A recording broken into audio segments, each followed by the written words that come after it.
নমস্কার বন্ধুরা, আমি রবিন। তো তোমাদেরকে প্রথমেই জানাই শুভ নববর্ষ। তো আজকে আমতা কুমারের দিকে ঘুরতে এসেছিলাম। এসে দেখি না এখানে একটা গাছের ডাল রাস্তার মধ্যিখানে এতটাই বিপজ্জনকভাবে রয়েছে।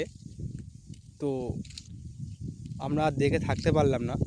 তো একটা কাকার কাছ থেকে কাটারি নিয়ে এসে ডালটাকে কাটার ব্যবস্থা করছি। তো এখানে এই গাছের ডালটার মধ্যে কিন্তু একটা লাল ঝান্ডা বেঁধে দিয়েছিল। তো যেই কাকা কেটেছে গাছের ডালটা, তার উচিত ছিল কিন্তু একটু উপর দিক করে কেটে দেয়া।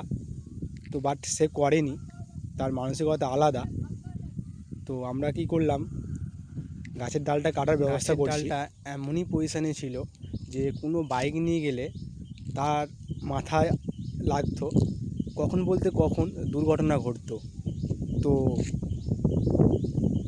যে কাকা ডালটা কেটেছে তার কেটে দেওয়া উচিত ছিল।